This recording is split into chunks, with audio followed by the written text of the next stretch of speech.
સુરત આમ આદમી પાર્ટીએ ગુજરાતમાં કેજરીવાલની યોજનાઓ લાગુ કરવાની માંગ ઉઠાવી।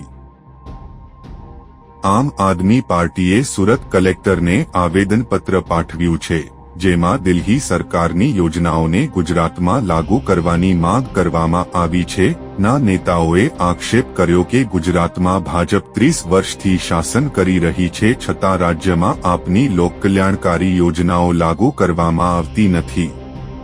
પાર્ટીએ આરોગ્ય અને શિક્ષણ ક્ષેત્રે દિલ્હીની સિદ્ધિઓનું ઉદાહરણ આપીને રાજ્ય સરકાર સામે નીતિગત વિફળતાઓના આક્ષેપ મૂક્યા। આજે સુરત શહેર આમ આદમી પાર્ટી સંગઠન દ્વારા માનનીય મુખ્યમંત્રી શ્રીને આવેદન આપવા માટે કલેક્ટર કચેરીએ કલેક્ટરના મારફતે આપવા માટે આવ્યા છીએ।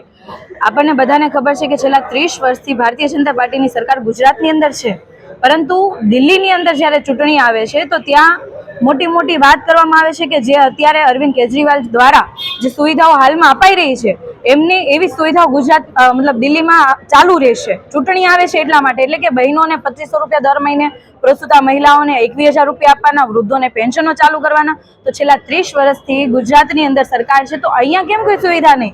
30 વર્ષથી લોકોએ ખોબલે ને ખોબલે મત આપ્યા છે, તો અહીંયા કેમ સુવિધાના નામે ઝીરો?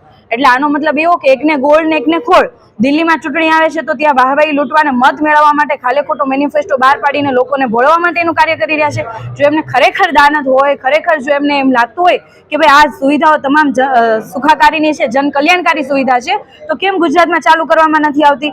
જે તે સમયે માનનીય અરવિંદ કેજરીવાલ દ્વારા આ તમામ સુવિધાઓ જ્યારે દિલ્હીની જનતાને આપવામાં આવતી હતી ત્યારે આ જ ભારતીય જનતા પાર્ટીના શાસકો, આ જ ભારતીય જનતા પાર્ટીના નેતાઓ એમ કહેતા હતા કે આ રેવડી છે, મફતનું ના ખપે। ત્યારે બીજી બાજુ આજે એમણે પણ ભાજપે પણ સ્વીકારી લીધું કે આ જન કલ્યાણકારી યોજનાઓ છે ને જે લાગુ કરવી જોઈએ, અને દિલ્હીની અંદર એવો મેનિફેસ્ટો બહાર પાડ્યો છે। તો અમારી એવી માંગણી છે કે ગુજરાતની અંદર પણ મહિલાઓને 2500 રૂપિયા મળવા જોઈએ, પ્રસ્તુતા મહિલાઓને 21,000 રૂપિયા મળવા જોઈએ, અને તમામ વૃદ્ધોને પેન્શન મળવું જોઈએ।